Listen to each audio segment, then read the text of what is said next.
Hello दोस्तों, मैं रमनदीप आप सभी का यूपीएससी हिंदी के इस एनसीईआरटी बैच में स्वागत करता हूं।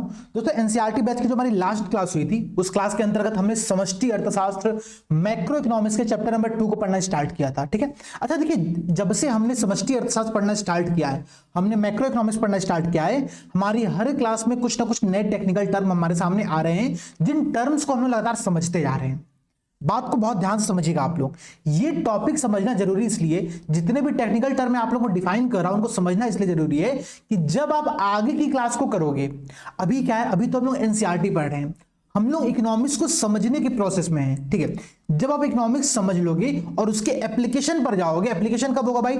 जब आपने इकोनॉमिक्स पढ़ लिया, फंडामेंटल बुक आपने कोई एनसीईआरटी तो उसको पढ़ लिया, और फिर एडवांस लेवल की इकोनॉमिक्स आप पढ़ रहे हो, आप कहीं से करंट अफेयर्स पढ़ रहे हो, वहां पर आपने कोई एक टर्म देखा सामने, आपका ठीक है, इन्फ्लेशन का एक नया टर्म वहां पर दिया गया है। ठीक है। आपके दिमाग में तुरंत क्लिक करे, हाँ भाई टॉपिक ये डिस्कस हमने क्लास के अंतर्गत किया हुआ था। इसी प्रकार कल की क्लास में हमने एक नया टर्म देखा था, इसको लोग मूल्यह्रास कह रहे थे, डिप्रिसिएशन कह रहे थे। मैंने आपको समझाया था कि देखो भाई, कोई भी वस्तु, ठीक है, कोई फर्म जो होता है अगर अपने यहां पर वस्तु कैपिटल में इन्वेस्टमेंट करता है, पूंजी में इन्वेस्टमेंट करता है, तो वो क्या होती है, वो हर साल उसमें कुछ ना कुछ टूट फूट होगी, कुछ ना कुछ घिसावट होगा, क्योंकि उसका लगातार यूज किया जा रहा है। अगर मैंने यहां पर एक कंप्यूटर खरीदा हुआ है, उस कंप्यूटर में क्लासेस बनाता हूं, तो उसमें ऑब्वियसली बात है कि एक साल बाद वो कंप्यूटर नए कंप्यूटर जैसा नहीं रहेगा, उसमें कुछ ना कुछ कमी आ चुकी होगी। ठीक है। उसके प्राइस में कुछ ना कुछ कमी आ चुकी होगी। तो जो कमी वहां पर आती है, या फिर अगर मैं दूसरे अर्थों में कहूं तो जो कमी वहां पर आई और उस कमी की पूर्ति के लिए जो हमने इन्वेस्टमेंट किया, उसको हम लोग क्या कहेंगे? मूल्यह्रास कहते हैं या फिर डिप्रिसिएशन कहते हैं। ठीक है। नाम बहुत क्लियर था। अब दो चीजें और समझिएगा, ये समझना जरूरी क्यों था, इस बात को समझने के लिए एक टॉपिक समझिएगा। हम लोग एक टर्म सुनते हैं जीडीपी का, ठीक है, ग्रॉस डोमेस्टिक प्रोडक्ट का। इसी प्रकार आप लोग एक टर्म और सुनते होंगे एनडीपी का, नेट डोमेस्टिक प्रोडक्ट का। यहां पर मेरा जीडीपी और एनडीपी में जो डीपी है ना, उससे कोई मतलब नहीं है, उसको भूल जाइए आप लोग। यहां पर जो मेरा मेन मतलब है वो मतलब है आपका एक टर्म है ग्रॉस, जिसको हम लोग हिंदी में सकल कहते हैं, और एक होता है आप लोगों का नेट, जिसको हम लोग क्या कहते हैं? निवल अथवा शुद्ध कहते हैं। ठीक है, शुद्ध कहते हैं या फिर निवल कहते हैं। तो ग्रॉस और नेट, ये जो टर्म्स है ना, इन टर्म्स को थोड़ा समझने का प्रयास करना। कभी भी आपको अगर नेट राशि कैलकुलेट करनी है इकोनॉमिक्स के टॉपिक के अंतर्गत, ठीक है, नेट राशि कैलकुलेट करनी है, आपको क्या करना पड़ेगा? आपको ग्रॉस में से, ठीक है, जो भी मूल्यह्रास रहा होगा या फिर जो भी डिप्रिसिएशन रहा होगा, उसको यहां पर आप लोगों को माइनस करना पड़ेगा। ये एक बेसिक फॉर्मूला बनकर के आता है। जैसे कि अब देखो, यहां पर एक टर्म था नेट डोमेस्टिक प्रोडक्ट और एक टर्म था ग्रॉस डोमेस्टिक प्रोडक्ट। तो जब आपको नेट डोमेस्टिक प्रोडक्ट, जब आपको एनडीपी यहां पर कैलकुलेट करना रहेगा, तो एनडीपी को कैलकुलेट करने के लिए आपको क्या करना पड़ेगा? आपको जीडीपी में से, ठीक है, ग्रॉस डोमेस्टिक प्रोडक्ट में से मूल्यह्रास को यहां पर माइनस करना पड़ेगा। आपको यहां पर क्या करना पड़ेगा? मूल्यह्रास को माइनस करना पड़ेगा। ये एक बेसिक फॉर्मूला बनकर के आप लोगों के सामने आता है।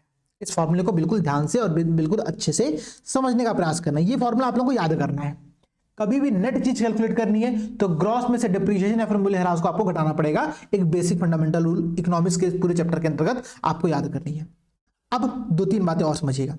आज की क्लास में हम लोग जो टॉपिक डिस्कस करने वाले हैं, जैसे कई बार लोग कह रहे थे कमेंट सेक्शन में, देखा था कि सर जीडीपी के जो क्लासिफिकेशंस आपने बताए हुए हैं, उन क्लासिफिकेशंस को एक बार दोबारा से बता दो। ठीक है, चलो हम दोबारा से बता ही देंगे, क्योंकि यहां पर एनसीईआरटी में टॉपिक दोबारा से आ भी चुका है। आप यहां पर देखिए, टॉपिक का नाम दिया गया नॉमिनल और रियल जीडीपी। ठीक है, पेज नंबर कौन सा है भाई? मैं आप लोगों को पेज नंबर बता ही देता हूं यहां पर, ताकि जो भी लोग यहां पर पढ़ाई कर रहे पेज के साथ साथ। पेज नंबर 31 है बुक का। ठीक है, हिंदी में और इंग्लिश में भी सेम ही पेज नंबर होगा, कुछ कुछ यहां पर। ठीक है, 29 है इंग्लिश में। ठीक है, तो ये पेज यहां पर आप लोग दे सकते हैं। इस पेज के अंतर्गत नॉमिनल जीडीपी और रियल जीडीपी, ठीक है, मौद्रिक और वास्तविक सकल घरेलू उत्पाद की यहां पर बात की गई है। अब इन टॉपिक्स को थोड़ा डिटेल में समझने का प्रयास करिएगा। ठीक है, कि नॉमिनल जीडीपी और रियल जीडीपी क्या होता है, इस टॉपिक को कैसे याद किया जाए, ये समझना बहुत जरूरी है।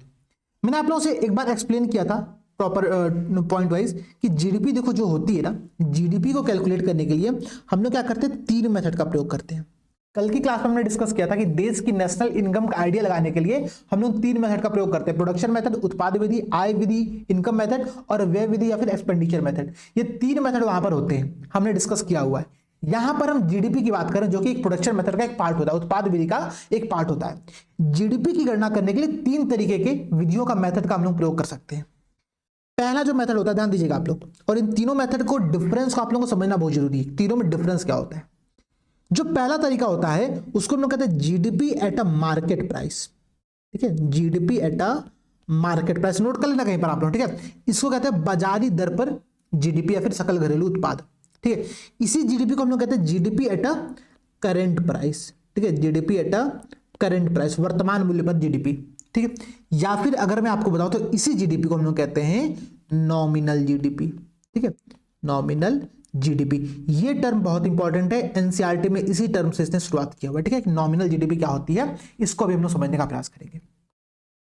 इसके अलावा यहां पर एक तरीका और होता है जीडीपी कैलकुलेट करने का, उसको हम लोग कहते हैं GDP at a base price, ठीक है, बेस प्राइस। हिंदी में क्या कहते हैं भाई, इसको कहते हैं आधार दर पर, आधारी दर पर या फिर आधार दर पर जब हम सकल घरेलू उत्पाद की गणना करते हैं तो उसको हम लोग कहते हैं GDP at a base price, और इसी जीडीपी को हम लोग कहते हैं रियल जीडीपी, ठीक है, रियल जीडीपी, ठीक है। इसका मतलब ये नहीं कि नॉमिनल जीडीपी फेक जीडीपी होती है, वो भी जीडीपी होती है, इंपॉर्टेंट होती है। क्यों इंपॉर्टेंट होती है अभी हम लोग डिस्कस करेंगे उस टॉपिक को भी, कि इसको कैलकुलेट करना हमारे लिए जरूरी क्यों होता है।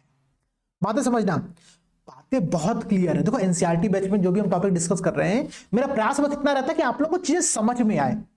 अगर समझ में ना आए कमेंट कर दो भाई कि सर टॉपिक समझ में नहीं आया, अब दोबारा पढ़ाओ, मैं दोबारा पढ़ाऊंगा। ये मेरी बाध्यता है कि मुझे आपको दोबारा एक्सप्लेन करना पड़ेगा चीजों को, क्योंकि हमारी एक रिस्पॉन्सिबिलिटी है एज यहाँ पर मेंटर, एज यहाँ पर टीचर, कि मैं आप लोगों को चीजें गाइड कर सकूं सही प्रकार से, ठीक है। बातें समझना, जीडीपी एट मार्केट प्राइस जो होती है, बाजार दर पर जो जीडीपी होती है, या फिर वर्तमान मूल्य पर जो जीडीपी होती है, इसको हम लोग करंट प्राइस पर कहते हैं, या फिर इसी को एक नए नाम से आता है, इसको नॉमिनल जीडीपी कहते हैं। जनरली इन सबकी जगह पर एक टर्म आता है नॉमिनल जीडीपी, ठीक है। नॉमिनल जीडीपी एनसीईआरटी का भी पहला टर्म दिया हुआ था जो भी हमने देखा था। सेकंड जो तरीका होता है उसको हम लोग कहते हैं आधार दर पर GDP, GDP at a base price, इसको हम लोग कहते हैं रियल जीडीपी या फिर वास्तविक जीडीपी। बात क्लियर हो गया। और जो थर्ड तरीका होता है, ठीक है, उसको हम लोग कहते हैं GDP at a factor cost, GDP at a factor cost, मतलब कारक लागत पर, कारक लागत पर आपकी जो जीडीपी होती है उसकी बात यहां पर की जाती है, ठीक है। कारक लागत पर जो जीडीपी होती है उसकी बात यहां पर आप लोगों की जाती है। मैं इस पीडीएफ को आप लोगों को शेयर भी कर दूंगा ताकि आप लोग एक बार वहां पर देख भी लेना, ठीक है। देखो 3 तरीके की जीडीपी कैलकुलेट करने का तरीका हमने डिस्कस किया। अब इन तीनों तरीकों को समझने से पहले 2-3 बातें आप लोग समझना एग्जाम्पल के तौर पर, ठीक है। एग्जाम्पल के तौर पर थोड़ा समझने का प्रयास करना। देखो मैं आपको एग्जांपल देता हूं यहां पर, ठीक है। जैसे जो मार्केट प्राइस, जो नॉमिनल जीडीपी और जो रियल जीडीपी होती है ना, उन दोनों में डिफरेंस क्या होता है उसको समझाने का मैंने आप लोगों को एक ट्रिक देता हूं पहले, फिर हम उसको थोड़ा एक्सप्लेन करने का प्रयास करेंगे, ठीक है। देखो एक चार्ट में बना रहा हूं, मैं भारत की कुल जीडीपी को कैलकुलेट करने का प्रयास कर रहा हूं, ठीक है। भारत थोड़ा बहुत बड़ा नहीं हो गया, कुछ ज्यादा हाइपोथेटिकल बातें ले लिया, चलो छोटा सा मानते हैं। मैं अपने एक फैमिली की रियल जीडीपी की यहां पर कैलकुलेशन करने का प्रयास करता हूं, ठीक है। देखो भाई यहां पर मैंने लिखा वर्ष 2022, ठीक है। यहां पर मैंने लिखा वर्ष 2023, ठीक है। 2 ईयर की बात मैं कर रहा हूं, जीडीपी मैंने दोनों सालों में कैलकुलेट करूंगा और फिर दोनों में डिफरेंस समझने का प्रयास करूंगा।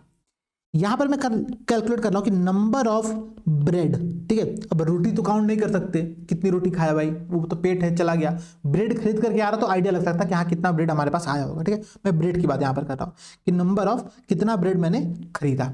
अच्छा एक ब्रेड की प्राइस कितनी थी, ठीक है, पर ब्रेड यहां पर जो प्राइस है उसकी बात यहां पे मैं नोट कर रहा हूं कि कितनी प्राइस उसकी यहां पर दी गई है, ठीक है। और ये जो यहां पर आएगा मेरा, ये जो कॉलम होगा, जो रो होगा आप लोगों का ये वाला, ठीक है, हॉरिजॉन्टल जो रो होगा, इसमें हम लोग जीडीपी कैलकुलेट करेंगे। देखो कैसे, मानो वर्ष 2022 में मैंने 100 ब्रेड खरीदा, 100 ब्रेड खरीदा, ठीक है। अच्छा उस समय 2022 में जो ब्रेड की प्राइस थी वो थी 10 रुपए प्रति ब्रेड, ठीक है। कितना टोटल प्राइस हो गया, 1000 रुपए, ठीक है, 1000 रुपए। तो जीडीपी क्या होता है, पास समझना, जितनी टोटल चीजें प्रोडक्ट उत्पादित हुई उसको यहां पर हम लोग काउंट करते हैं। मानो चूंकि मैंने जो सैंपल कर लिया हुआ है, ठीक है, तो किसी भी रिसर्च को करने, किसी भी सर्वे को करने का, आप लोग कहते हो ना सर ये जो सर्वे होते हैं जहां पर लिखा रहता है कि इतने परसेंट क्राइम हुए या फिर इतने परसेंट लोगों ने ये ऐसे काम किया, वो सर्वे होता कहां पर है, आपसे तो कोई पूछने आता नहीं है, क्योंकि वहां पर हम एक सैंपल सर्वे करते हैं। हम एक सैंपल लेते हैं, उस सैंपल में हम सर्वे कर लेते हैं। 10 लोगों थे, 10 लोगों से मैंने पूछा कि हाँ ये चीज है, तो उन 10 लोगों के आधार पर मैंने अपना एक आंकड़ा बना दिया और वो आंकड़ा मैंने पब्लिश कर दिया। तो ये जो जीडीपी का सर्वे मैं ले रहा हूं ना, मैं अपने घर की बात कर रहा हूं। मेरे घर में सिर्फ 100 ब्रेड का प्रोडक्शन हुआ, मानो एक ब्रेड का प्राइस 10 रुपए था, 1000 रुपए यहां पर मैंने जीडीपी क्रिएट की अपने एक फैमिली के अंतर्गत, ठीक है। मैं वहां पर सिंपल तौर पर इसकी बात कर रहा हूं।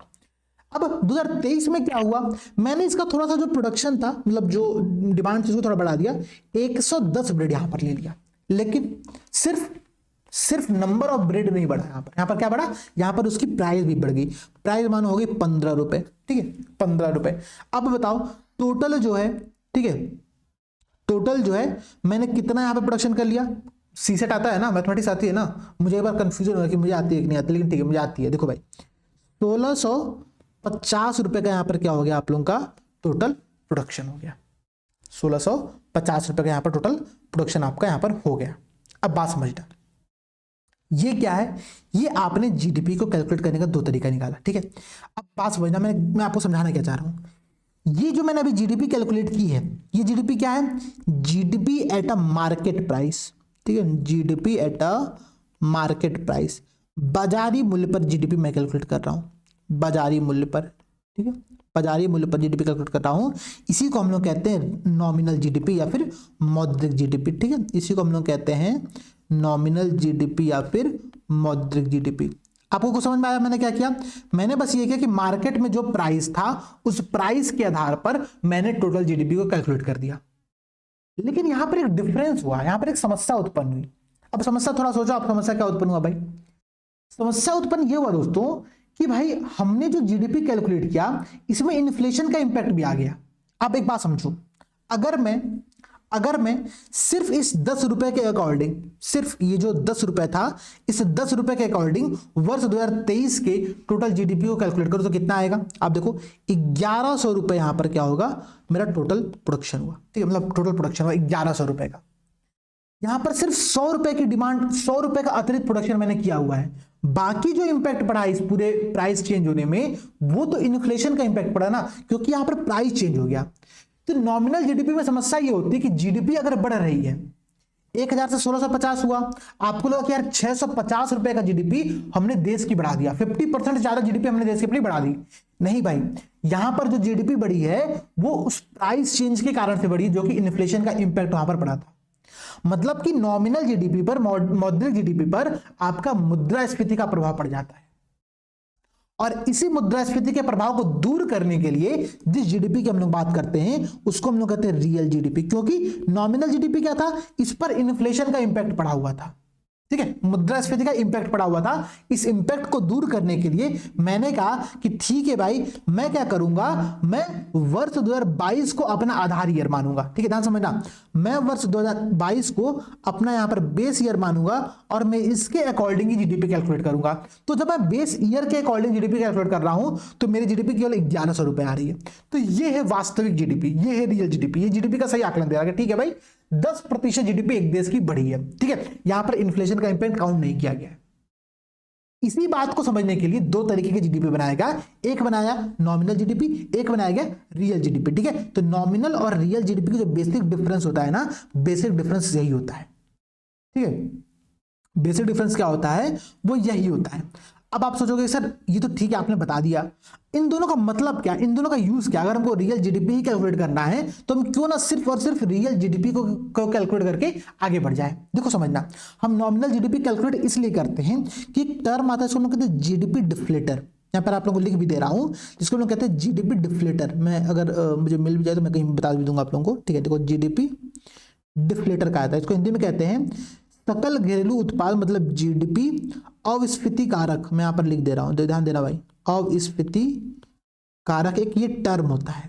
इसका फॉर्मूला क्या होता है, फॉर्मूला थोड़ा समझने का प्रयास करना। फॉर्मूला होता है नॉमिनल जीडीपी, ठीक है, फॉर्मूला होता है कि nominal GDP divided by real GDP, ये इसका एक यहां पर फॉर्मूला होता है। आप कहोगे सर ये फॉर्मूला आपने क्यों याद कराया, फॉर्मूला इसलिए याद करें कि कई बार पूछता है कि जीडीपी अविस्फीति कारक क्या होता है, प्रीलिम्स में प्रश्न बनते हैं कि जीडीपी डिफ्लेटर किसको कहा जाता है, ठीक है। तो उसका फॉर्मूला ये बनता है कि नॉमिनल जीडीपी को रियल जीडीपी से डिवाइड कर दो, आपका ये जीडीपी अविस्फीति कारक या फिर जीडीपी डिफ्लेटर का जो फॉर्मूला होता है वो बन करके आ जाता है।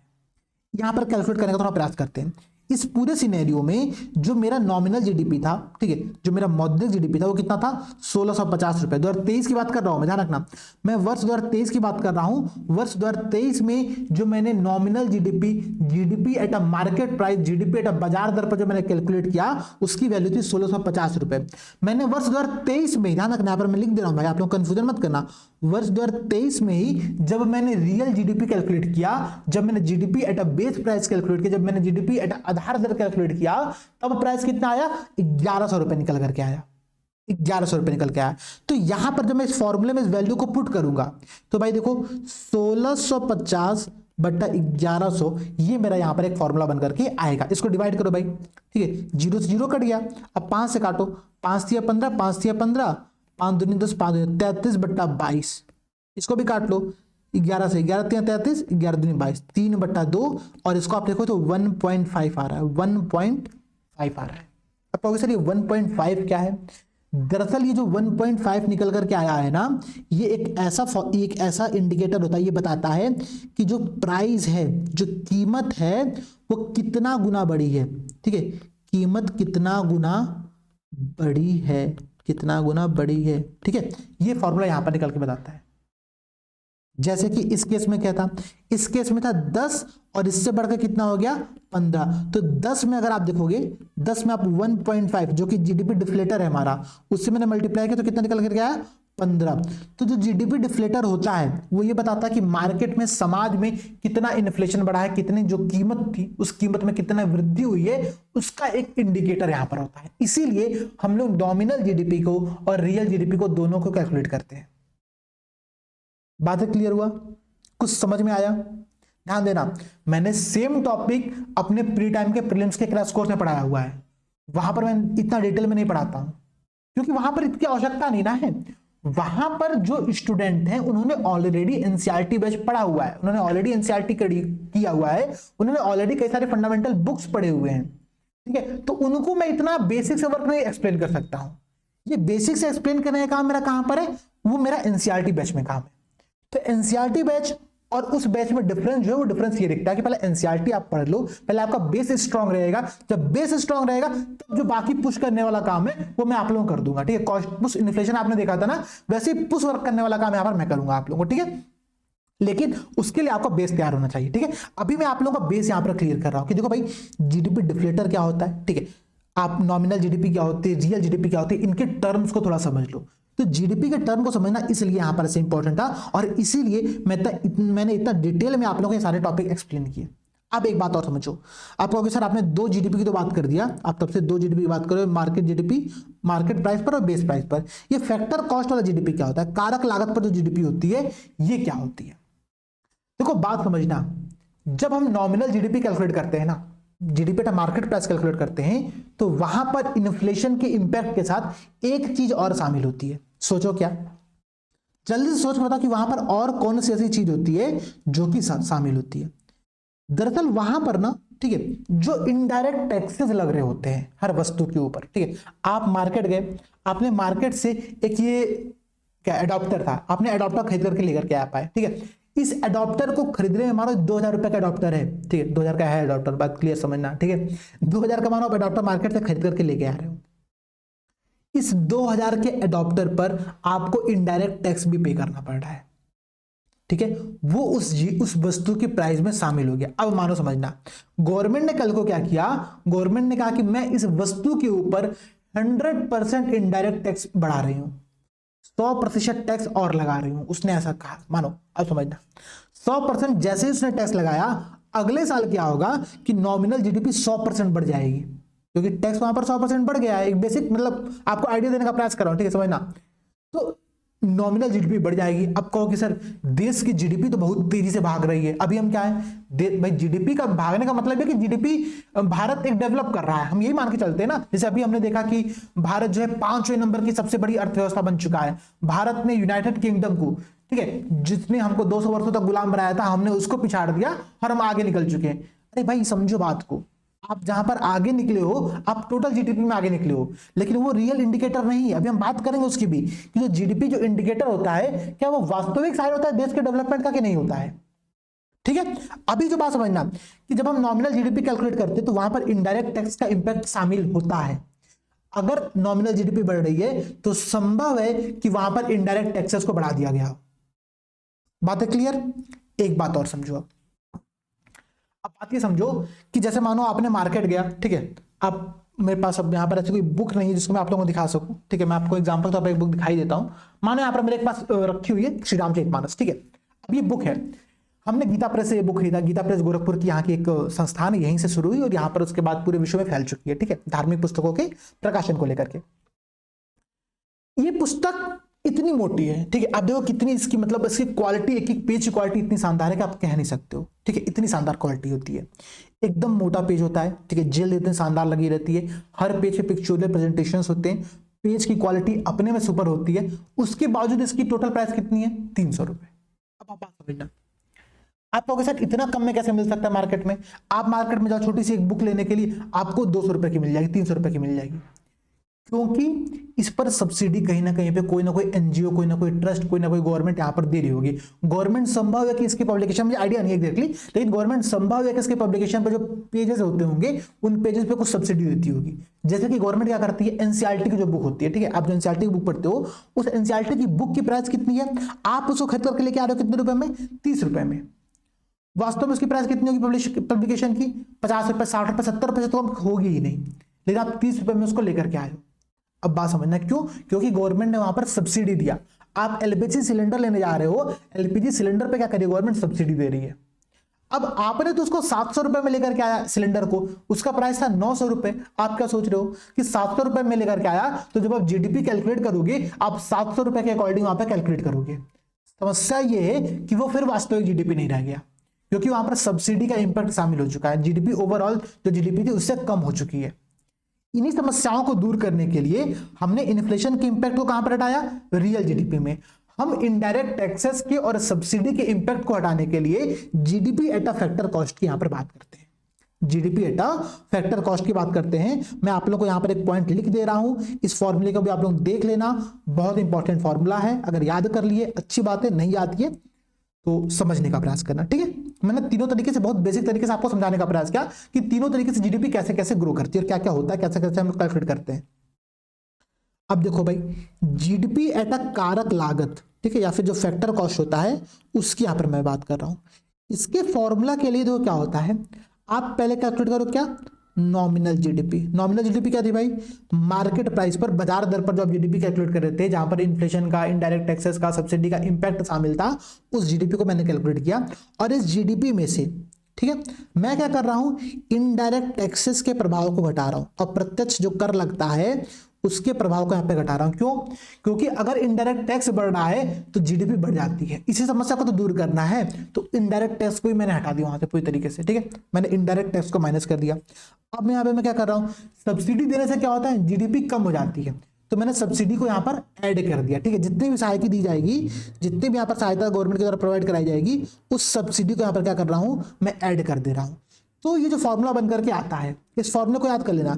जीडीपी एट अ कारक लागत का ये जो फॉर्मूला बनकर के आपके सामने आता है, यही वो फॉर्मूला है जो कि आप लोग को यहाँ पर याद करके रखना है, ठीक है, याद करके रखना है। तो 3 तरीके की जीडीपी होती है, उन तीनों तरीकों की जीडीपी को हमने बहुत बेसिक से, बहुत डिटेल में समझने का प्रयास किया। मैं उम्मीद कर रहा हूँ यार दो चीजें आप लोगों को समझ में आ रही होंगी, ठीक है। अगर समझ में नहीं आएंगी तो कुछ गड़बड़ हो सकती है, चीजें, कुछ चीजें यहाँ पर क्या हो सकती है, गड़बड़ हो सकती है। इस बात को समझने का प्रयास करना। अब 2-3 बातें और समझो आप लोग, ठीक है। बातें तो कोई ये समझिए ना कि जीडीपी हमने कैलकुलेट कर लिया। अच्छा, इससे पहले ही क्लास में हमने अन्य जो टॉपिक्स थे, ठीक है, इनकम को कैलकुलेट करने के हमने वो देखे थे वहां पर। अब एक जो छोटा सा पॉइंट और बच रहा है, जैसे जब मैंने आप लोगों को इन्फ्लेशन पढ़ाया था तब शायद मैंने आप लोगों को डब्ल्यूपीआई सीपीआई वाला टॉपिक को डिस्कस नहीं किया था। मैंने कहा था कि बाद में कभी डिस्कस किया जाएगा, ठीक है। लेकिन डब्ल्यूपीआई और सीपीआई वाला टॉपिक को थोड़ा समझने का प्रयास करूँ, कुछ होता नहीं है। मैं क्या करूंगा ना, मैं डब्ल्यूपीआई और सीपीआई वाला टॉपिक को आप लोगों को एक वीडियो प्रोवाइड कराऊंगा। वो वीडियो पब्लिक है, ठीक है, वो वीडियो ऑलरेडी पब्लिक है, प्री टाइम बैच का हमारा वीडियो है, सेकंड वीडियो था, सैंपल क्लास के तौर पर उसको अपलोड किया गया था। मैं उसकी लिंक आप लोगों को इस ग्रुप में प्रोवाइड करा दूंगा, ठीक है, एनसीईआरटी बैच के हर ग्रुप में प्रोवाइड करा दूंगा, अगला लेक्चर नंबर डाल करके, ठीक है, कि वो लेक्चर नंबर आप लोगों का नेक्स्ट होगा, उसको आप लोगों को देखना कंपल्सरी रहेगा, ठीक है, क्योंकि वो क्या है, वो इसका जस्ट सेकंड पार्ट है। हमने सेम चीज को डब्ल्यूपीआई को सीपीआई को वहां पर बहुत डिटेल में एक्सप्लेन किया हुआ है। वो टॉपिक आप लोग देख लोगे, आप लोगों को प्रीलिम्स का बहुत अच्छा खासा टॉपिक कवर होगा। बात अब जो समझनी है वो समझनी ये है कि हम जीडीपी डिफ्लेटर या फिर डब्ल्यूपीआई या फिर सीपीआई को कैलकुलेट क्यों करते हैं। यहां पर देखो, यहां पर बात तो समझने का प्रयास करना, ठीक है। हमने जीडीपी डिफ्लेटर तो कैलकुलेट कर लिया, ठीक है। जीडीपी डिफ्लेटर क्या था आप समझो, जीडीपी डिफ्लेटर था कि नॉमिनल जीडीपी, ठीक है, नॉमिनल जीडीपी मतलब मौद्रिक जीडीपी और रियल जीडीपी का डिवीजन था। यही तो फॉर्मूला था हम लोग का ना जीडीपी डिफ्लेटर का। और ये क्या बता रहा था, ये बता रहा था कि जो प्राइस है वो कितनी बढ़ रही है, प्राइस कितनी बढ़ रही है, ये बात यहां पर ये बता रहा था। लेकिन अब बात समझना, क्या ये चीज को हम कैलकुलेट कर लेंगे तो इन्फ्लेशन का जो इंपैक्ट पड़ रहा है वो हम कैलकुलेट कर सकते हैं। इन्फ्लेशन का जो इंपैक्ट पड़ रहा है लोगों के ऊपर, उपभोक्ताओं के ऊपर, क्या उस बात को हम लोग कैलकुलेट कर सकते हैं? इस समस्या को समझना। अगर कर सकते हैं जीडीपी डिफ्लेटर से एक काम, जीडीपी अस्फीति कारक जो होता है, अगर उस समय बात कैलकुलेट कर सकते हैं तो फिर हमको WPI, जिसको हम लोग क्या कहते हैं, wholesale price index, consumer price index और प्रोडक्शन प्राइस इंडेक्स, ठीक है, ऐसा कुछ कहते हैं। ठीक है, तो तीन चीजों में आप लोग क्लियर करें तो क्या होता है, WPI, CPI और PPI, ठीक है, उत्पादक कीमत सूचकांक आ जाता है, थोक मूल्य सूचकांक आ जाता है और कंज्यूमर प्राइस, उपभोक्ता मूल्य सूचकांक आ जाता है। ठीक है, तीन सूचकांक होते हैं यहाँ पर आप लोगों के, ये तीन सूचकांक होते हैं, WPI, CPI और PPI। ठीक है, PPI, ठीक है, प्रोडक्शन प्राइस इंडेक्स होता है। आपको सारी तीनों चीज होती क्या है, बार समझने का प्रयास करा। इन्फ्लेशन को कैलकुलेट करने के लिए, मुद्रास्फीति को देखने के लिए हम इन इंडेक्स का प्रयोग करते हैं, हम इन इंडेक्स का प्रयोग करते हैं। जब आप नेक्स्ट क्लास देखोगे तो वहां पर आपको इनके बारे में डिटेल में पता चलेगा। अभी थोड़ा समझने का प्रयास करो होता क्या है। जैसे मान लो कोई चीज थी मार्केट में, जब वो आई, मार्केट इन द सेंस थोक मार्केट में, अभी होलसेल मार्केट में आया है, अभी वो आपके बगल वाले किराना की दुकानों पर अवेलेबल नहीं हुआ है, वो सिर्फ थोक मार्केट में आया है। जैसे कि मान लो आपकी मान लो कि आप क्या, मतलब आपको एग्जांपल दो, कुछ ऐसा एग्जांपल समझ लो कि मान लो गाजर आया। ठीक है, गाजर जो आपके शहर की सबसे बड़ी सब्जी मंडी होगी, वहां पर उसकी प्राइस कितनी होगी, 25 रुपए किलो। एग्जाम्पल तो पहले ना 25 रुपए किलो वहां पर आपकी प्राइस होगी थोक मार्केट के अंतर्गत। ठीक है, जब आप थोक मार्केट में लेने जाओगे तो आपको 25 रुपए किलो पर वहां पर गाजर मिल जाएगा। जब आप कंज्यूमर प्राइस इंडेक्स की बात करते हो तो ये वो इंडेक्स होता है, ठीक है, ये उस मूल्य पर कैलकुलेट किया जाता है जिस मूल्य पर उपभोक्ता चीजों को प्राप्त करता है। ठीक है, उपभोक्ता क्या करता है, चीजों को प्राप्त करता है। जैसे कि 50 रुपए किलो पर गाजर इसको मिल रहा होगा। तो wholesale price index, consumer price index में ये बेसिक डिफरेंस होता है कि होलसेल प्राइस इंडेक्स थोक मार्केट की बात करता है, उस मूल्य के आधार पर चीजों को कैलकुलेट करता है। कंज्यूमर प्राइस इंडेक्स जो होता है वो आपको उपभोक्ता किस मूल्य को चुका करके उस वस्तु खरीद रहे हैं उसके आधार पर यहाँ पे एक इंडेक्स कैलकुलेट करता है। और प्रोडक्शन प्राइस इंडेक्स जो होता है, उत्पादक मूल्य सूचकांक होता है, प्रोड्यूसर प्राइस इंडेक्स, वो उत्पादकों के आधार पर होता है कि मार्केट में आने से पहले जो चीजें रहे उसका क्या प्राइस होता है, वहां पर कितना कारक लगा रहता है, उसके आधार पर इसको कैलकुलेट किया जाता है। भारत में PPI कैलकुलेट करने का प्रचलन नहीं है, भारत में PPI को कैलकुलेट करने का प्रचलन है ही नहीं, तो हम PPI की बात ही नहीं करेंगे, इसको उड़ा देते हैं। ठीक है, इसको हम क्या करते हैं, यहां से गायब कर देते हैं। बता हमारे पास दो टर्म, ठीक है, WPI और CPI। अब कहोगे सर WPI और CPI क्या है, थोड़ा फिर समझने का प्रयास करो। इसको अगली क्लास आप लोग समझोगे, एकदम निश्चिंत रहना। ये मुद्रास्फीति को कैलकुलेट करने का एक तरीका होता है। भारत में WPI के पहले प्रचलन था 2014 से पहले, जब उर्जित पटेल कमेटी बनाई गई थी। ठीक है, उसके बाद उन्होंने कहा कि नहीं यार इसको थोड़ा चेंज करो, कुछ यहाँ पर चेंजेस करते हैं, और उन्होंने कंज्यूमर प्राइस इंडेक्स को यहाँ पर क्या की, वरीयता देना प्रारंभ किया, प्रेफरेंस देना प्रारंभ किया। और उसके बाद से क्या होता है कि CPI को कंज्यूमर प्राइस इंडेक्स के आधार पर भारत में क्या होता है कि इन्फ्लेशन को कैलकुलेट किया जाता है। लेकिन अभी हम जो जीडीपी डिफ्लेटर की बात कर रहे थे, हम जिस जीडीपी अस्फीति कारक की बात कर रहे थे, अगर वो जीडीपी अस्फीति कारक इतना इंपॉर्टेंट है कि हमको उसको पढ़ना पड़ रहा है, तो हम क्यों ना उसी टॉपिक के आधार पर, क्यों ना हम जीडीपी डिफ्लेटर के उसी फॉर्मूले के आधार पर, ठीक है, हम क्या करें, हम इन्फ्लेशन कैलकुलेट कर ले। भाई वो भी तो वही बात बता रहा था ना कि कीमत कितनी बड़ी। समस्या ये होती है कि जो जीडीपी डिफ्लेटर होता है, ठीक है, वो सिर्फ उन वस्तुओं को अपने केंद्र में रखता है जिनका प्रोडक्शन भारत के अंतर्गत हुआ। क्यों? क्योंकि वहां पर जीडीपी शामिल होती है। जीडीपी का मतलब भी यही होता है कि भारत की बाउंड्री के अंतर्गत उत्पादित वस्तुएं, तो ये सिर्फ उन वस्तुओं के मूल्य में वृद्धि को सूचना यहां पर देता है। लेकिन क्या उपभोक्ता केवल भारत में उत्पादित वस्तुओं को ही खरीदता है? सिंपल सी बात है नहीं। ठीक है, सिंपल सी बात है नहीं। आपके पास अगर आपके हाथ में कोई फोन होगा तो संभव है कोई मेड इन इंडिया ना हो। ठीक है, संभव है कि मेड इन इंडिया ना हो, वो असेंबल्ड इन चाइना हो या फिर असेंबल्ड इन कहीं और कंट्री में हो। ठीक है, ये संभव होता है। इसीलिए जीडीपी डिफ्लेटर रियल इंडिकेशन नहीं हो सकता है किस चीज का, मुद्रास्फीति का। इसीलिए जब उपभोक्ता जिन वस्तुओं को क्रय करता है वो देश के बाहर की भी वस्तु हो सकती है, देश से निर्यातित वस्तुएं भी हो सकती हैं। इसीलिए देश से आयातित वस्तुएं भी हो सकती है, देश में, ठीक है, इंपोर्टेड वस्तुएं भी हो सकती है। इसलिए जीडीपी डिफ्लेटर को यहाँ पर हम काउंट करना थोड़ा सा ज्यादा वरीयता नहीं देते हैं और उसकी जगह पर दो नई चीजों को WPI को और CPI को यहाँ पर शामिल करते हैं। ठीक है, ये एक बेसिक टर्म था, बेसिक चीजें थी जिसको आप लोग समझने का यहाँ पे प्रयास करना। बात क्लियर हो गया? आज की क्लास हम लोग की यहीं पर थी। ठीक है, अच्छा सॉरी, एक टॉपिक तो छूट ही गया, मैं आप लोगों को टॉपिक भी एक्सप्लेन कर देता हूं। दरअसल दो तीन बातें और समझना, जिनका भी NCERT कंप्लीट होता जा रहा है, जिनका एनसीईआरटी कंप्लीट होता जा रहा है और उनको 2023 में एग्जाम देना है, अगर आपको 2023 में एग्जाम देना है तो आप एक बात समझिएगा, ठीक है। आप एक क्रैश कोर्स देख सकते हो। क्रैश कोर्स क्या है भाई, ठीक है, यूपीएससी हिंदी का जो प्री टाइम क्रैश कोर्स चल रहा है, वो क्रैश कोर्स अपने में बहुत अच्छी बात है, ठीक है। 120 घंटे के अराउंड वहां पर आपको एक टाइम लिमिट दी गई है, 120 घंटे का प्रॉपर शेड्यूल आपके साथ शेयर किया गया है कि हम लोग कैसे चीजों को लेंगे। जैसे अभी आपके पास हिस्ट्री का और इकोनॉमिक्स का शेड्यूल वहां पर शेयर होगा। हिस्ट्री की क्लासेस चल रही होंगी, इकोनॉमिक्स से क्लासेस चल रही हैं। इकोनॉमिक्स से क्लासेस तो अपने में एकदम हाई लेवल की चल रही है, मतलब जैसा रिस्पांस आप लोगों का मिल रहा है वो रिस्पांस मैं देख के बहुत खुश हूं, ठीक है। मैं ही क्लासेस वहां पर ले रहा हूं तो मेरी इकोनॉमिक्स क्लास एकदम क्लियर टू द पॉइंट, एकदम चैप्टर वाइज है कि भाई 15 क्लासेस का शेड्यूल है, तो 15 क्लास में डे 1 में क्या पढ़ाया जाएगा, डे 2 में क्या पढ़ाया जाएगा, डे 3 में क्या पढ़ाया जाएगा, सारी बातें पहले से क्लियर है। तो एग्जाम की प्रिपरेशन के लिए, फास्ट रिवीजन के लिए ये बैच अपने में बहुत है। जिनको 2023 में एग्जाम देना है वो इस बैच को बार प्रीफर जरूर करना है, ठीक है। चलो अब जो इस यहां पर एक टॉपिक बचा हुआ है उस टॉपिक की भी हम लोग बात कर लेते हैं। क्या बात है भाई, देखो बात है जीडीपी और कल्याण, ठीक है। मैं इंग्लिश में भी खोल लेता हूं वरना इंग्लिश मीडियम वाले कहेंगे सर आप इंग्लिश मीडियम को भूल गए। हालांकि मैं चीजें नॉर्मली एक्सप्लेन कर रहा हूं, बुक का मैं सारा ले ही नहीं रहा हूं, तो बुक की हम लोग यहाँ पर आवश्यकता भी नहीं, ठीक है। जीडीपी और वेलफेयर की बात हो रही है यहाँ पर, ठीक है। सकल घरेलू उत्पाद और कल्याण, तो इन दोनों में संबंध क्या है अगर है तो, ठीक है। और वो संबंध कितना लीगल है कितना इलीगल है उसकी बात हम लोग यहाँ पर करने वाले हैं। बातों को समझना, जैसे मानो अगर मैं कहूं कि भारत में जीडीपी बढ़ गई, अभी हम लोग खुशी मना रहे थे ना कि भारत में जीडीपी बढ़ गई और हम क्या है यूनाइटेड किंगडम से आगे निकल गए हैं, ठीक है। हम 5वें नंबर की बड़ी अर्थव्यवस्था बन चुके हैं। लेकिन अगर वहीं पर हम इसी जीडीपी को, ठीक है, इसी जीडीपी को पर कैपिटा के अकॉर्डिंग कैलकुलेट करें तो हम यूनाइटेड किंगडम के कंपैरिजन में, ठीक है, यूनाइटेड किंगडम के कंपैरिजन में बहुत पीछे चले जाएंगे।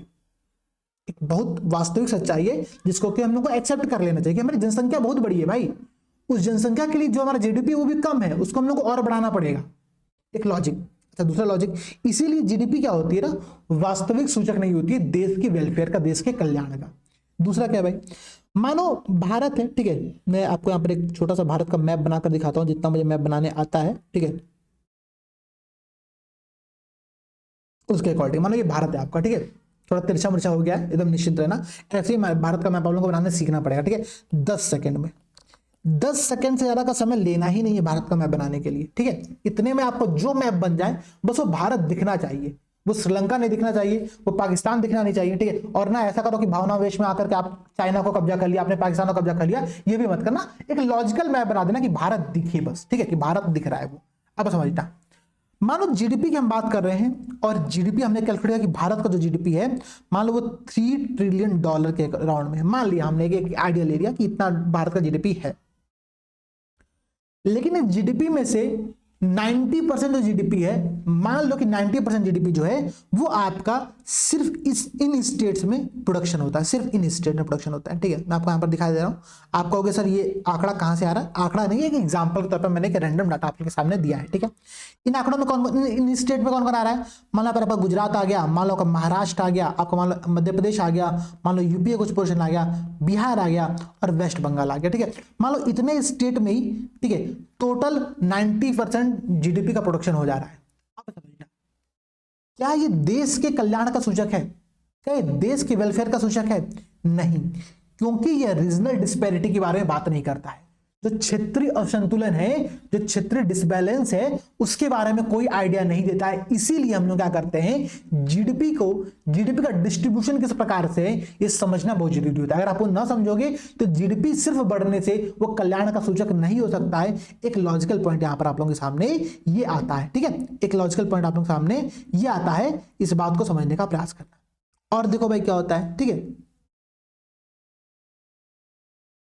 और ये पूरा टॉपिक मेंस के लिए बहुत इंपॉर्टेंट है, ध्यान रखना कि मेंस में प्रश्न यहां से बन सकता है, ठीक है। मेंस में क्या कर सकता है, प्रश्न यहां से बन सकता है। और देखो यहां पर एक पॉइंट दिया है, क्या कह रहा है भाई,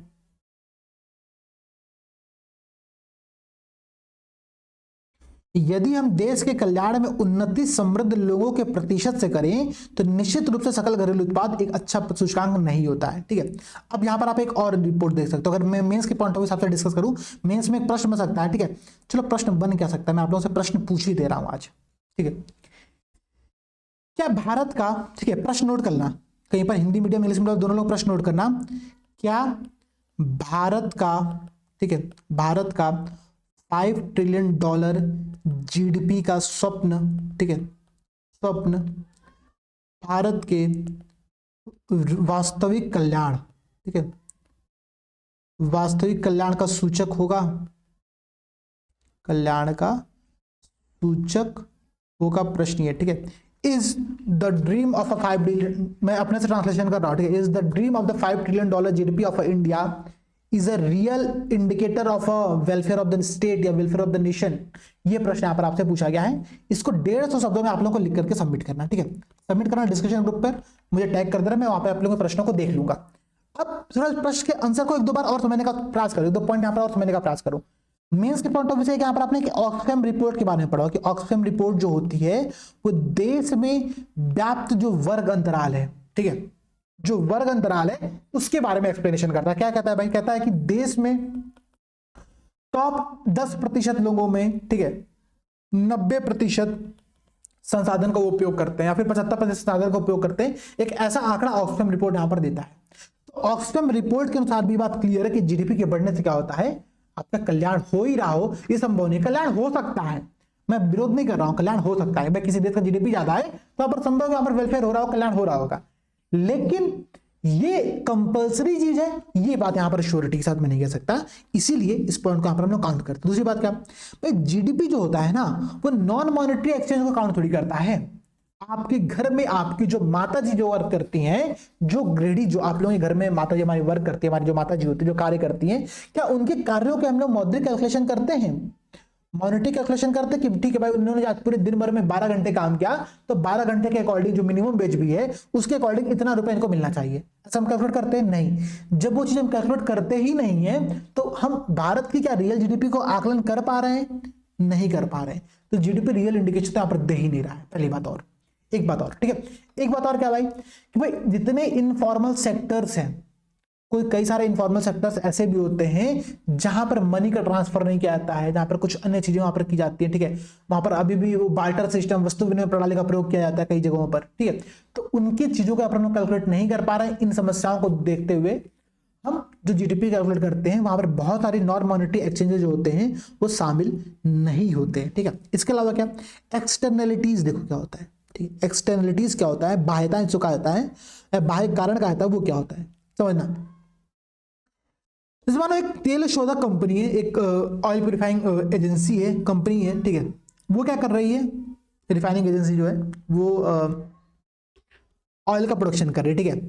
अच्छा, उस प्रोसेस के दौरान क्या होता है कि वो बहुत बड़ी मात्रा में जो वेस्टेज होता है, जो कचरा होता है, उस कचड़े को कहीं पर डंप कर रही है। उस डंप करने के परिणाम स्वरूप क्या हुआ, उस डंप करने के परिणाम स्वरूप क्या हुआ, कई सारे निगेटिव इंपैक्ट इन्वायरमेंट के ऊपर पड़ते हैं या फिर वहां के जो लोकल लोग होते हैं उनके ऊपर पड़ते हैं। वहां पे जो किसान होंगे उनकी खेती को नुकसान पहुंच सकता है, उनके जो ड्रिंक वाटर के लिए यूज करते हैं उसको नुकसान पहुंच सकता है। तो संभव है कि बहुत सारे एक्सटर्नलिटीज, इसी को एक्सटर्नलिटीज कहा जाता है कि जो बाह्य प्रभाव, जो निगेटिव असर जो पड़ता है किसी चीज के प्रोडक्शन के कारण से, उसको लोग बाह्यताएं कहते हैं, ठीक है। तो बाह्यताएं को भी जीडीपी में कैलकुलेट करते ही नहीं है कि भाई पर्यावरण को कितना नुकसान पहुंचा, जो डंप हो रहा था उस डंप से मछलियां मर गई होंगी, संभव है, पानी में, ठीक है, पानी में पॉल्यूशन के कारण से, तो नाविक का जीवन कितना इंपैक्ट पड़ा उसके ऊपर, इसको हमने कैलकुलेट किया ही नहीं। तो जब दूसरों पर डाले गए हानिकारक प्रभाव, ठीक है, जिनके कोई भी कॉस्ट हम कैलकुलेट कर नहीं सकते हैं, उनको हम आकलित ही नहीं करते, तो जीडीपी में, ठीक है, जीडीपी में हम कैसे रियल जीडीपी का आकलन कर सकते हैं? भाई सिर्फ जीडीपी मानो बढ़ रही है, बढ़ रही है, बढ़ रही है, और हम सस्टेनेबल डेवलपमेंट की बात ही नहीं कर रहे हैं, हम पर्यावरण को नुकसान पहुंचाने की बात की जा रही है, पर्यावरण को एकदम प्रभावित की जा रहा है, पर्यावरण को एकदम बैंड बजा रखे हुए। तो क्या वो रियल जीडीपी कहलाएगा? नहीं। तो इसलिए जीडीपी क्या होती है, कल्याण का सूचक नहीं होती है। मैंने आप लोगों को आज एक मेंस का क्वेश्चन होमवर्क के तौर पर दिया हुआ है, इस क्वेश्चन को जरूर अटेम्प्ट करना, इस क्वेश्चन को जरूर देखना, इस क्वेश्चन को करने के बाद आप लोग अपने आंसर को सबमिट जरूर करना। मैं आप लोगों से अगली क्लास में फिर से मिलूंगा। हमारा चैप्टर नंबर 2 यहाँ पर समाप्त हो चुका है। चैप्टर नंबर 3 से हम स्टार्ट करेंगे जिसका नाम है मुद्रा और बैंकिंग व्यवस्था। मैं आप लोगों को चैप्टर यहाँ पर दिखा भी देता हूँ। मुद्रा और बैंकिंग व्यवस्था बहुत बेसिक टॉपिक है। कल की क्लास में मैं प्रयास करूंगा कि पूरी एक ही क्लास में मैं इस पूरे टॉपिक को डिस्कस कर दूंगा। इसमें चीजों को थोड़ा सा व्याख्या करके दिया हुआ है, तो मैं अपने टर्म में व्याख्या करूंगा और हम इस पूरे चैप्टर के वाइज जो भी चीजें रहेंगी उनको पढ़ते जाएंगे, इस पूरे चैप्टर को कंप्लीट करेंगे। मुद्रा और बैंकिंग व्यवस्था जैसे ही खत्म होगा फिर आ पाएगा आय और रोजगार का निर्धारण। ठीक है, ये एक अच्छा टॉपिक है, इसमें थोड़ा समय ज्यादा लगेगा, लेकिन थर्ड चैप्टर सिर्फ 1 घंटे की क्लास है, उस 1 घंटे क्लास में थर्ड चैप्टर को भी कंप्लीट कर देंगे। और इसी प्रकार से एनसीईआरटी में जब हमारा समापन की ओर है, तो आप सभी के इकोनॉमिक्स में जो भी समस्याएं आ रही हैं, दूसरी बात, एक बात तो सबसे बड़ी बात यह है कि भाई आप में से बहुत ही कम ऐसे लोग होंगे, मुश्किल से 20, 25, 50 लोग होंगे जो लोग लगातार क्लासेस को कर रहे हैं। बहुत से लोग तो ऐसे हैं, उन्होंने क्लास किया, ठीक है, 5 क्लास किया, 10 क्लास किया, क्लासेस किसी न किसी कारण में छूट गई, अब वो छूटती जा रही हैं। तो अगर आप कंटिन्यूसली अभी तक क्लासेस कर रहे हैं तो बहुत अच्छी बात है, आप लोग क्लासेस करते रहना। आपकी समस्या, आपके अंतर्गत आपके मन में जो भी समस्याएं उत्पन्न हुई होंगी, उन समस्याओं को मेरे साथ शेयर करना, मैं सबका सॉल्यूशन देने का प्रयास करूंगा, आप लोग से डिस्कस करूंगा। क्लास के एंड में जिस दिन मैं एनसीईआरटी का इकोनॉमिक्स पेपर समाप्त करूंगा, मुश्किल समझ लो चैप्टर नंबर 3 में एक क्लास लगेगा, चैप्टर नंबर 4, 5, 6, ठीक है। एक बार मैं आप लोगों को देख ही लेता हूँ क्या चैप्टर्स हैं एक बार एग्जैक्टली, ताकि मुझे भी आइडिया लगे कि भाई कितना क्लास यहाँ पर आप लोगों को अभी देना है, और मैं उस एस्टिमेशन के साथ आप लोग यहाँ पर आज कंफर्म कर ही दूँ, ठीक है। देखो भाई, मैं दिखा देता हूँ आप लोगों को एनसीईआरटी का 4, 5 सरकारी बजट अर्थव्यवस्था, एक क्लास खत्म, खुली अर्थव्यवस्था एक क्लास में ये भी खत्म हो जाएगा, चालू खाता पूंजी खाता एक क्लास में भी खत्म हो जाएगा, तो एक क्लास इसमें, एक क्लास इसमें, मुद्रा बैंकिंग में तो एक क्लास, 4 क्लास, ठीक है। आज से आप लोगों की 4 क्लास और लगेगी, 4 क्लास के बाद इकोनॉमिक्स आप लोगों की पूरी एनसीईआरटी में खत्म हो जाएगा। 4 घंटे की क्लास आप लोगों की पेंडिंग बची रहेगी, वो खत्म करा दूंगा। हाँ, मैं कल आप लोगों को एक क्लास की लिंक भेजूंगा, ठीक है, इस क्लास के नेक्स्ट क्लास में, ठीक है, जो नेक्स्ट क्लास हमारी होगी वहां पर मैं आप लोगों को एक लिंक भेजूंगा, उसको आप लोग देख लेना। WPI CPI का वो क्लास रहेगा, वो बहुत इंपॉर्टेंट क्लास है, उस क्लास को आप लोग प्रॉपर तौर पर देखना, समझने का प्रयास करना, ठीक है। दूसरी बात, जिस दिन इकोनॉमिक्स खत्म करेंगे हम लोग एनसीईआरटी बैच के साथ प्रॉपर मीटअप करेंगे, बातचीत किया जाए कि हाँ भाई क्या दिक्कतें आप लोगों को आ रही है, क्या समस्याएं आप लोगों को आ रही है, ताकि हम लोग उन समस्याओं का समाधान कर सके, ठीक है। जिन दोस्तों ने अभी तक एनसीईआरटी बैच ज्वाइन नहीं किया, या फिर उन्होंने प्री टाइम बैच ज्वाइन नहीं किया, या फिर उन्होंने कोई अन्य क्रैश कोर्स ज्वाइन नहीं किया है, एक बार देख लो। मतलब बीपीएससी हिंदी के जितने भी कोर्सेज चल रहे हैं, एक तो प्राइस सबकी बहुत कम है, बहुत मिनिमम प्राइस है, ठीक है, और उस मिनिमम प्राइस के अंतर्गत जैसा गाइडेंस आप लोगों को दिया जा रहा है ना, उसकी कोई संभावना नहीं है। कमेंट सेक्शन आप लोग बताना, ये वीडियो पब्लिक अगर आ रहा होगा तो आप लोग कमेंट सेक्शन में बताना कि आप लोगों को इस पूरे एनसीईआरटी बैच, जितने लोग एनसीईआरटी बैच में होंगे, उन लोगों को एनसीईआरटी बैच में क्या फायदा मिले, ताकि बाकी लोग भी एक बार देखें, उन लोगों को समझ में कि हाँ भाई एनसीईआरटी बैच कितना हेल्पफुल हमारे लिए रहा है। आप लोगों को अभी तक जो भी आप लोगों का एक्सपीरियंस रहा होगा शेयर जरूर करना यहाँ पर, ताकि हम लोग उस आधार पर एनसीईआरटी बैच में कुछ और इंप्रूवमेंट कर सके, और अन्य बैचेस जो भी हमारे चल रहे हैं वहां पर इंप्रूवमेंट कर सके। मिलते हैं आप लोगों से अगली क्लास में, तब तक के लिए दोस्तों जय हिंद, जय भारत।